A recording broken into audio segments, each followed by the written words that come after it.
कसली भारी दिसते बघा. वाव, तर्री पण कसली भारी आली, एक नंबर. बटाटा शिजायला ठेवलाय, इकडे मटकी शिजते.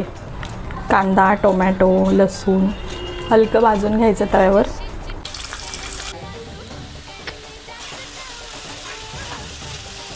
इथे कांदा टोमॅटो परते, इथे मटकी शिजते, इथे बटाटा शिजते.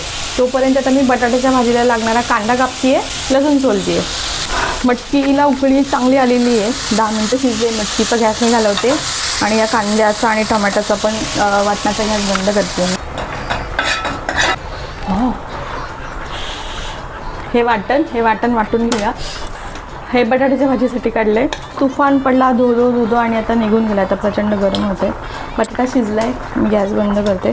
सायमल्टेनियसली सगळ्या गोष्टी करायच्या, म्हणजे आधी प्रिपरेशन वगैरे, मी काही प्रिपरेशन वगैरे करून ठेवत नाही. प्रत्येक ठिकाणी ना वेगवेगळी पद्धत असते मिसळ करण्याची. मी अशी करते.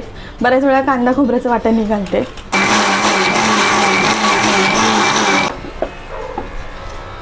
बटाटे आपण चाळणीत काढून घेऊया. हे बटाटे चाळणीत काढले. आता आपण मिसळ फोडणीला देऊया. चला, मिसळ म्हटल्यावर तेल जास्तच आलं. वेगळा कट मी करणार नाही. जिरं, मोहरी, ओवा. आता आपण मसाले घालणार आहोत आणि मसाले घालताना गॅस मंद ठेवायचा.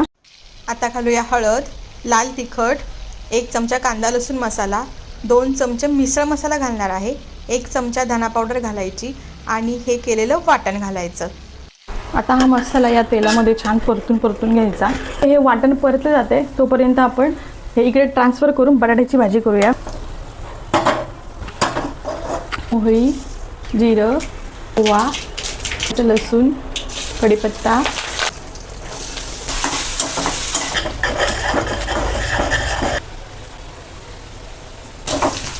घालूया हळद, चवीपुरतं मीठ घालूया.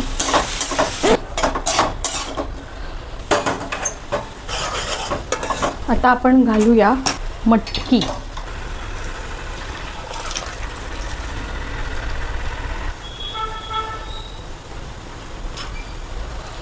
तुम्हाला जेवढं पाणी हवं तेवढं घाला. तर मी मटकीचंच पाणी आहे, मी ते घालते.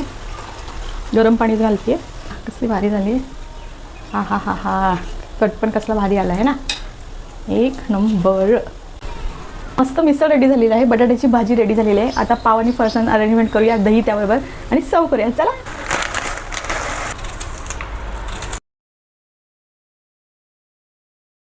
कसं वाटतंय मिसळचं ताट? मिसळ, कांदा, लिंबू, फरसाण.